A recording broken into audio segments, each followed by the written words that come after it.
Hello, my name is Lisa and I want to show you how you can start gardening on your balcony. Welcome back.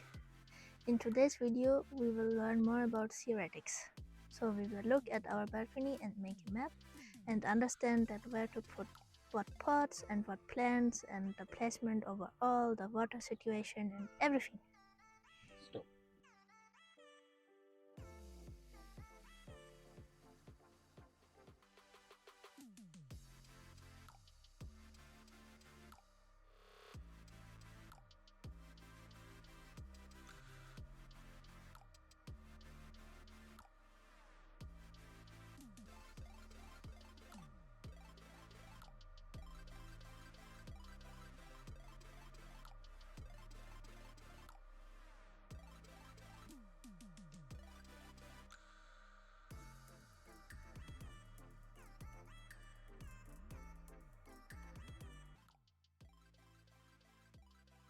Let's start by making a map of our balcony.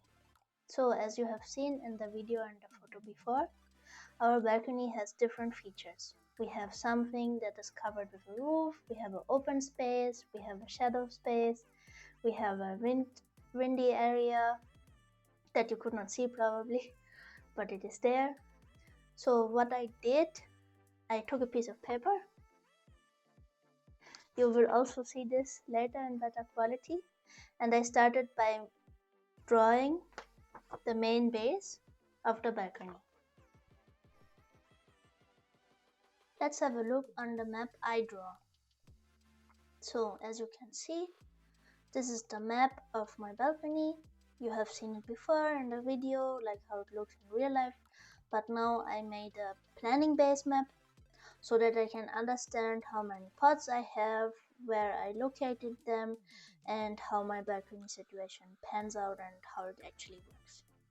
So this part of my balcony is completely out in the open.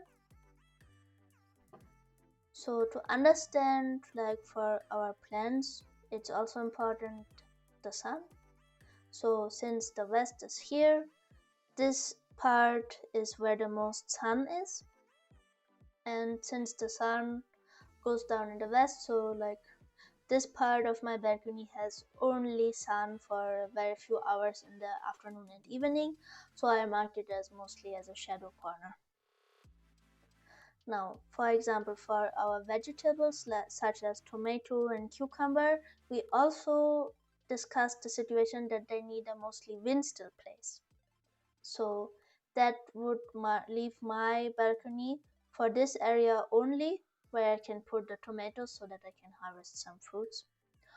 But also what I did is here, where this is the outside part, so the wind first hits this plant and then it goes here. So I created a kind of buffer zone. You can also do this if you have a similar situation. So then the next part I did is I draw some shapes of my pots, like at least I divided them into the square, like rectangular shapes, round shapes or oval shapes. So if these parts who are sitting on the edge are the ones that are not using any floor space, like any ground place, they are like installed in the boundary of the balcony, and everything that is round or rectangular sitting on the ground is a pot that is placed on the floor. Then I numbered them in any order, and then here in the top part I wrote down the numbers and wrote down that in which pot is what plant. So in my balcony, what is my plan for this season? Like the boundary pots, as you can see here, I mostly want to use them for growing some flowers. They will create a natural boundary, like for wind. They will attract the bees or other pollinators we need for our vegetables, and I just want to mix it a bit. So we are now preparing the next phase of our growing season. So most of our plants will be living outside by now, so we need a bigger watering can. You can, for example, use something like this. Since I cannot collect the rainwater, I have to use my tap water for watering. So I chose a watering can that still fits in my kitchen sink.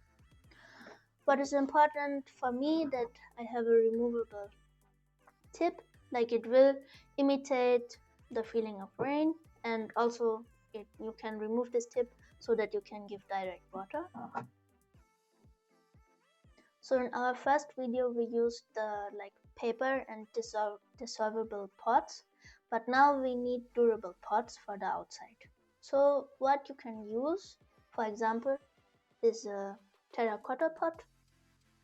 It is made of the clay, but it doesn't have like a glaze, so it is really good for moisture and reacting to different temperatures and stuff, but in my experience it doesn't work well with most of the plants. Like for example, you can use this one for herbs or flowers. Then as a other material and as a bigger pot and different sizes, we can use a plastic pot. This one is a reusable plastic pot. As you can see, I have already used it for some years now. And here it is important, let me flip it for a while. There are small holes. So if you use a pot, you always need to make sure that there's enough space for drainage. Because what is really bad for the roots and our plants overall is if the water cannot leave the pot. And then they'll just drown and die. So since we have holes in our pot, we also need something to collect the excess water. You can use something like this, or you can be creative and get like an old plastic can or something. Just make sure that the water doesn't ruin your floor, but also make sure that the water can leave the pot where your plant is in. As you have seen in the video, I also have many different type of other pots like bigger sizes, squares, round ones. You can really experiment and also decide what you like aesthetically, and all you need to take care of is that what plants you are planting. For example, for the potatoes, we would need like a way bigger pot than this one. This is really for smaller plants. This square one I have shown you, rectangle one, you can probably use. For example, I will plant some radish in there or some carrots, even it's deep enough. Yeah, that's all you need to take care of, and most of the pots you can find in like any markets really, and just choose what you like or what you want to try.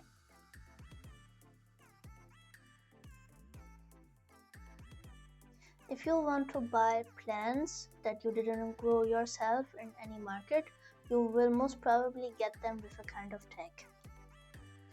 Just some two random examples of tag I will show you, because some of the tags, they have little signs on it, like a sun, a watering can, a roof, a knife and fork.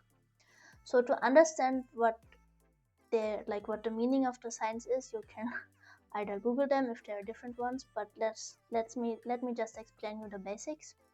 So the sun sign always shows that what is the preferable placement for the plant towards the sun. Like a white circle, full white circle would mean they need not direct sun. In this example, there is a dark side and a white side, so their most the best spot for them is in half shadow. The watering can is an easy one.